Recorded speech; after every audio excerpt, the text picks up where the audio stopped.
Good morning, everybody.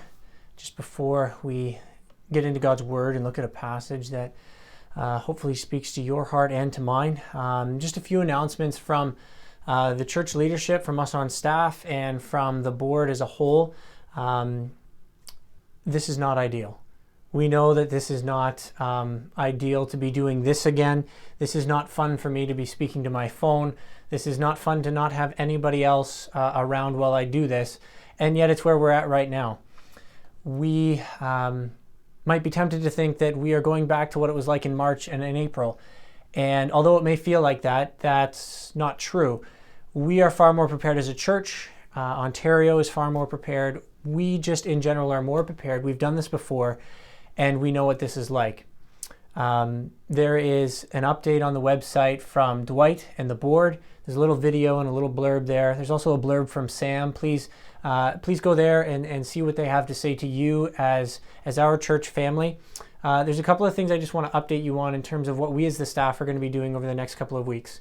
The plan is right now, and again, things can change, and the Lord may change our direction over the next week or so, but our plan right now is to meet in a week, just over a week, January 4th, and we will figure out how to do this again. It may seem like we're just limping along for this week and next Sunday, and I guess in fact that's kind of true. We're just going to try to get through these next couple of weeks. The Christmas season kind of threw a wrench into the works, but we are going to meet and we are going to figure out how to start meeting together again. Under lockdown regulations, we are still allowed to hold services. The numbers are drastically changed. We're only allowed to have 10. But we will be looking at having services for 10 people. We will figure out how we can make that work because we still want to be able to meet. There are some people in our congregation who desperately need to see and be together with other people. And so we want to find ways of doing that. We want to find ways of continuing to do communion. We went for 6 or 8 months without having communion, and we want to be able to fellowship together in that way. We want to be able to look at potentially doing music as well. We're going to look at that. We're going to try to figure it out, and we are going to shoot for the middle of January. Again, things can change, but please know that your staff, your church leadership, your elders and deacons, we are working very hard to make sure that a repeat of March and April does not happen. We want to be back together, and just because we are doing this right now does not mean we are not pushing forward to get back together again. So that's a word from myself, from the rest of the staff, and from your elders and deacons. Now I'd like to turn your attention to the Word of God. He is the one we need to hear from most during times of uncertainty and discouragement. He is the one that we need to be looking for, we need to be going to, we need to be trusting the most when we are suffering, discouraged, disappointed. And so I would direct your attention to His Word, Philippians chapter 4. Most of you will know that we've been working through Philippians over the past couple of months. And I in part wanted to keep going through Philippians because I wanted to get to the end of it. I don't want to hold out to the end of the lockdown because we don't know exactly when it will end. So I partially wanted to finish it. But more importantly, actually, I think that what Paul says in Philippians chapter 4, in verses 1 through 9, are very directly applicable for us as we head into another lockdown. Paul is writing, you'll remember, he's writing to believers in Philippi who have gone through the same things that he's gone through. He's in prison right now. He's writing from prison to believers in a church that he and Timothy planted. He's writing to believers who have suffered for the sake of Jesus Christ. He's writing to believers who know very well firsthand what it's like to be discouraged, disappointed, persecuted, and to experience suffering.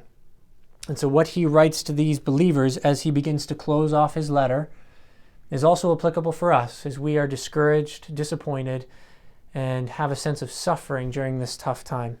Philippians 4, beginning in verse 1, and I'll read to the end of verse 9. It says this: "Therefore, my brothers and sisters, you whom I love and long for, my joy and crown, stand firm in the Lord in this way, dear friends. I plead with Euodia and I plead with Syntyche to be of the same mind in the Lord. Yes, and I ask you, my true companion, help these women, since they have contended at my side in the cause of the gospel, along with Clement and the rest of my co-workers whose names are in the book of life. Rejoice in the Lord always. I will say it again, rejoice. Let your gentleness be evident to all. The Lord is near. Do not be anxious about anything, but in every situation by prayer and petition with thanksgiving present your requests to God. And the peace of God, which transcends all understanding, will guard your hearts and your minds in Christ Jesus. Finally, brothers and sisters, whatever is true, whatever is noble, whatever is right, whatever is pure, whatever is lovely, whatever is admirable, if anything is excellent or praiseworthy, think about such things. Whatever you have learned or received or heard from me or seen in me, put it into practice, and the God of peace will be with you. That last line is very encouraging for those of us who feel like nobody is with us. We either may live alone, we may be far away from friends and family, but we can rest assured that in Jesus Christ, the God of peace is with us. There's a couple of things I want to draw your attention to in this passage. Remembering that as Paul ends his letter, he is writing to believers in the midst of suffering. He is writing to believers who have experienced discouragement and disappointment. And Paul writes this letter to these believers, and he wants them to remain committed to three things or three people. The first thing he wants them to do in the midst of suffering and discouragement, he wants them to remain committed to the Lord. Be committed to the Lord. Verse 1, he says, stand firm in the Lord. He wants them to stay there. Stand on the rock that does not move. You stand in the Lord, in who he is and what he's done. Not in who we are and our abilities. We certainly stand in him and him alone in terms of our salvation. We stand on him and on what he's accomplished on the cross. We do not rest in our own works. We do not stand on ourselves. We stand on him. We stand in his power and his authority. We stand in recognition and acknowledgement that even though there seems to be unending chaos in the world, it's all in his hands. That not one little bit of virus is outside of his control and his sovereignty. The power that he has to raise the dead is the same power that he has to control everything. And he has that power and the authority. We stand on him, not on the authority and power of ourselves again, not on the authority and power of the government of Canada or the government of Ontario.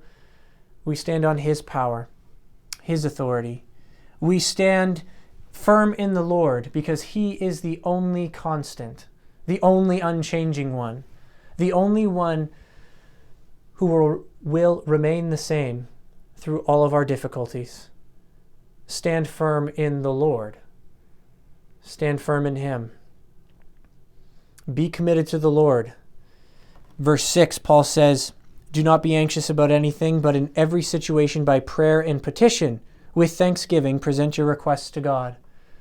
Paul calls the believers in Philippi to be committed to the Lord, yes, by standing on him and on his power and his authority and his rule and his reign. You stand firm in him, but be committed to the Lord in prayer as well. Be committed in going to God. Communion with God is the only answer ever given in the scriptures for the relief of anxiety and stress and worry. Go to God in prayer. Do not be anxious about anything. We certainly have lots to be anxious about these days. But Paul says, do not be anxious about anything. Do not be anxious about what you have, what you own, what you might lose. We read elsewhere in the scriptures, do not be anxious even about your own life. Do not be anxious about anything because you are going to God in prayer. We are meant to go back to him when things don't go right. When everything seems to be slipping through our fingers and we seem to be losing control, we go back to the one who has everything in his control. We go back to him. Our constant excuse in why we don't pray or why we don't do our devotions or go to the scriptures, our constant excuse is I don't have enough time, or I'm too busy elsewhere. I've got too many other things going on. I just don't have time. And we reflected on this a little bit back in the spring. When all of those things are stripped away, we have so much time now. When all of those distractions and other things that were good and healthy and right things, but we just jam-packed our lives with so much. Well, when our one excuse was, I don't have enough time, when that excuse has been stripped away, how will you be spending your time? will you be going to him in prayer? Not out of a sense of duty, not just because, well, the Bible tells me so. That's true. But because by going to God, by communing with him, you are not just building up that relationship, but in that relationship, God is building up you. He is removing all of your fears and anxieties. We have loads of time. So pray. Go to him. Be comforted by the God of comfort. And as Paul describes him here in this passage, the God of peace. That's what the world needs. It's what we need inside of us, in our hearts, in ourselves. We need God's peace. So Paul says, be committed to the Lord in prayer. Paul also says in verse 4, a verse that we all know, that most of us memorized as children, rejoice in the Lord always. I will say it again, rejoice. Paul says, be committed to the Lord in rejoicing. Not just rejoicing about your situation or your circumstance. Christmases gone by would have been rejoicing and happiness and excitement over things received. For those who might be a little bit more mature than myself, it would have been rejoicing and having a sense of excitement over time spent with family. It would have been just that communing and fellowship with people that we love and enjoy being around. Paul says that attitude of rejoicing in the Lord, again, in what he's done, in the salvation we have in him, in the fact that he is never going to change, that our salvation will never change because of what he's done. We rejoice in the Lord. Our rejoicing is not based on circumstances. It's not based on what we have. It's not based on our personal advancement. It's based on our relationship with God, not personal circumstances. Our rejoicing is based on the salvation we have in him. That truth, that constant. We rejoice in the new person that we are in him. Our rejoicing is based on the time that we actually spend with him in prayer, that communing. When Paul says, rejoice in the Lord always, he knew what the believers were facing in Philippi. He wrote about the fact that he knows that they're experiencing the same things that he's experienced. And he says, rejoice always. Because their call to rejoice was based on relationship. Their relationship with God. It was not based on their situation. And you and I need to hear again the call from Paul to rejoice always, not based on your circumstance, but based on your relationship with Jesus Christ. That's the first thing that Paul says. Be committed to the Lord. The second thing that Paul draws our attention to in this passage is the need to be committed to one another, to be committed to each other, to believers, to friends and family, to our church family. Paul says, be committed to each other. Paul was committed to the believers in Philippi. We see that over and over again. He loved these people dearly. He calls them brothers and sisters in verse 1. Therefore, my brothers and sisters, he describes them as my joy and crown. He loved them very much. He was committed very much to their well-being. He wanted them to grow spiritually. He wanted them to experience the fullness of who God was and the salvation that they had in him. And he wanted them to grow and express that gospel grace that they had experienced. And he wanted them to just let it flow out of who they were and to show it to the world. Paul cared for these believers. In verse 2, we read, I plead with Euodia and I plead with Syntyche to be of the same mind in the Lord. Paul wanted these two women to be committed to each other. He wanted them to repair something that was broken, that is their relationship. He wanted them to come back together. They had been drawn apart, they had been pulled apart, and he wanted them to come back and commit themselves again to each other. We're not told what went wrong. We're not told what had pulled them apart. We're not told in this passage at all that there was any moral failing, that there was any theological failure on either of their part, that there was something terribly wrong in and of themselves in their ministry that they were doing. We're not told any of that. We're just told that they were apart and needed to come back together. The one thing Paul does describe about them is that they have contended at my side, that is Paul's side. They have contended at my side in the cause of the gospel, along with Clement and others, and that their names, Euodia and Syntyche, their names are written in the book of life. These are sisters in the Lord who have been pulled apart for whatever reason, and he pleads with them, both of them, equally, come back together. And the reason they come back together is because they're not coming back together to do as Paul has said. They're not coming back together to get into Paul's frame of mind in terms of ministry, or Clement's mind, or Timothy's mind. He wants them to come back together and have the same mind in the Lord. He wants their foundation to be the Lord, not each other. He wants their foundation to be the Lord, not the church in Philippi. He doesn't even want their foundation to be himself. He wants their foundation to be the Lord. And he says, come back together. Be repaired, be restored, be committed to each other. They had drifted apart and needed to come back together in the Lord, because only the Lord is the constant. He is the only constant in our ever-changing world.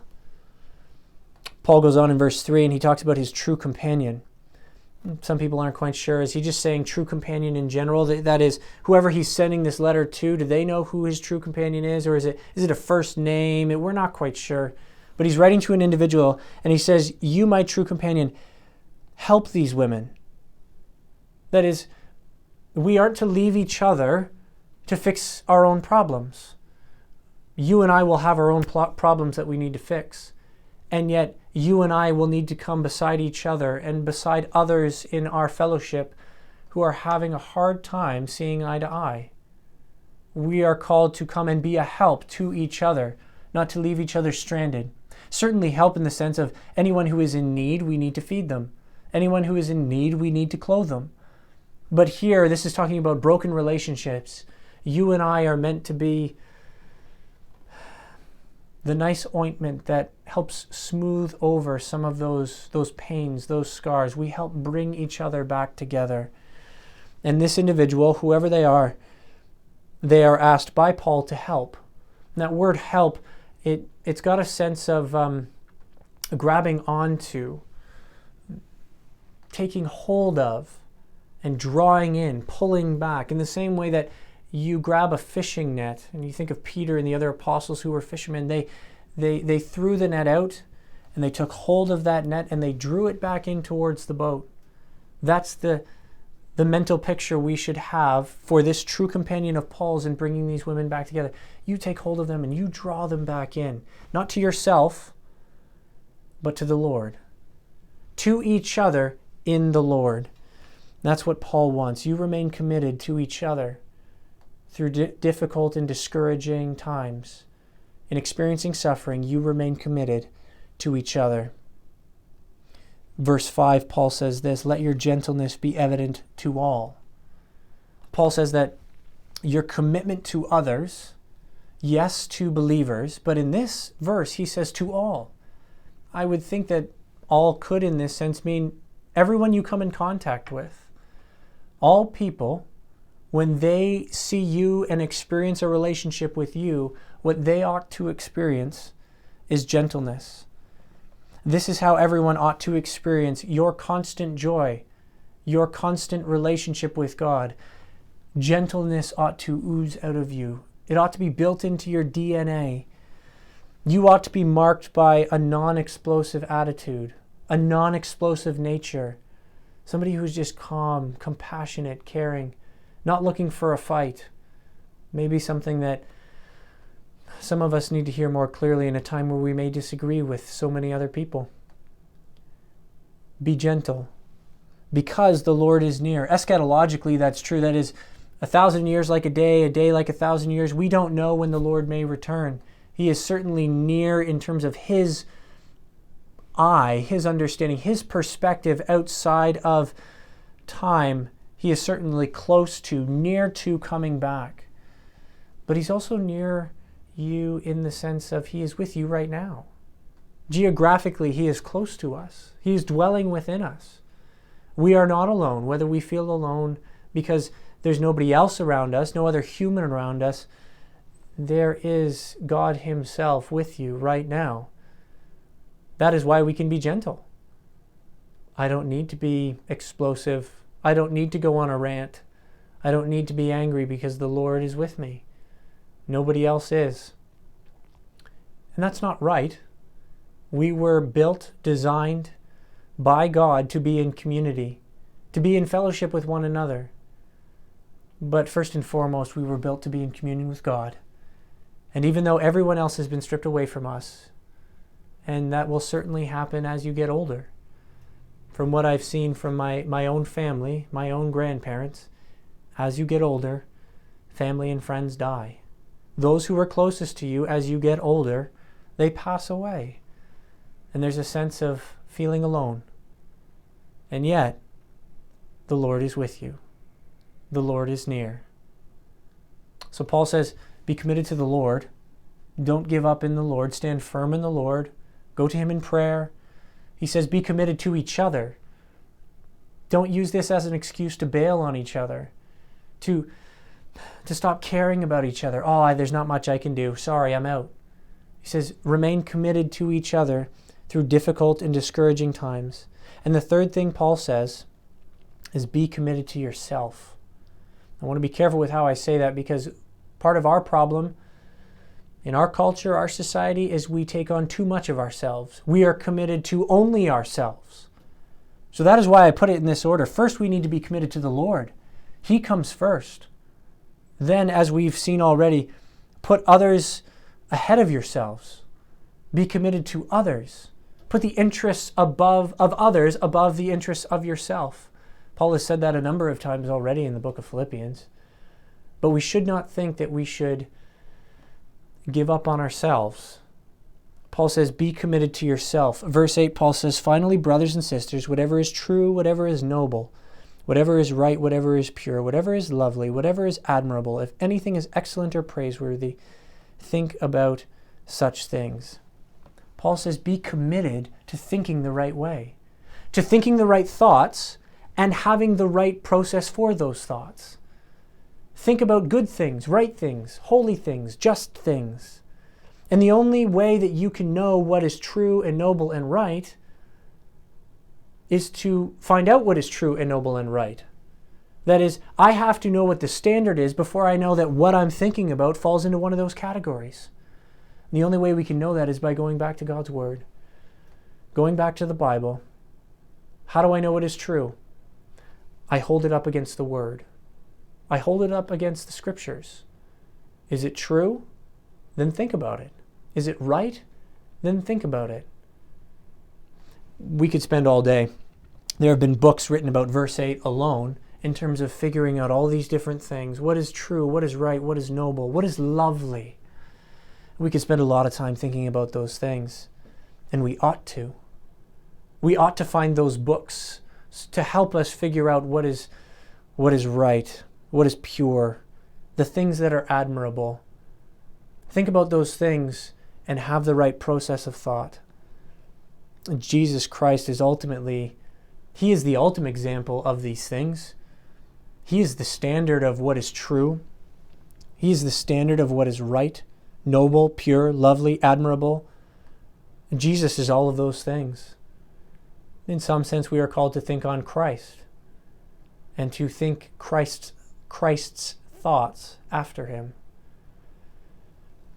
But Paul follows this up with verse 9. Whatever you have learned or received or heard from me or seen in me, put it into practice. Paul says, be committed to yourself in thinking the right way, but don't just let it stop there. Put it into practice. Be committed to doing what is right, doing what is pure, doing the things that are admirable. It's not enough to just think that these things are good and right if you don't actually put it into practice. Be committed to putting your thoughts into action. Be committed to yourself in the way that you don't want to just let the right way of thinking slide, and don't let your good acts, your God-honoring, Christ-honoring acts, even though we can't get together and do what we used to do, we can still honor God in how we think and what we do. Paul says, in the midst of difficult and discouraging circumstances, don't give up on yourself, because God is with you. You're not trying to do it in and of your own strength. You're trying to do it because God is with you, because you're standing on His power and His ability and His authority to do a good work in you. God's peace-bringing presence, remember, He's near. God's peace-bringing presence causes His people to act, causes His people to do. Not just take, but to do. Don't use difficult circumstances. Don't use suffering as an excuse for giving up on the Christian walk. Press on. Press on to know Him. Press on to doing what is right in the eyes of God. Paul does these few things. He marks out these handful of commitments. Commitment to the Lord, commitment to each other, commitment to ourselves, not in a prideful way, but in a God-honoring, thinking and acting God's thoughts after Him, acting in a way that follows in the footsteps of Christ. Be committed during this time of discouragement, sadness. Many of us aren't experiencing exactly what these believers were experiencing. That may not be too far off in the future. There are certainly believers around the world who are experiencing suffering, persecution on a level that none of us have ever experienced. But that may be coming. We need to hear what Paul says, to stand firm in the Lord, to stand firm with each other, and to stand firm as individuals, linked arm in arm with our brothers and sisters, standing firm in Him. May God help us to do so. May God help us to follow in the footsteps of Christ.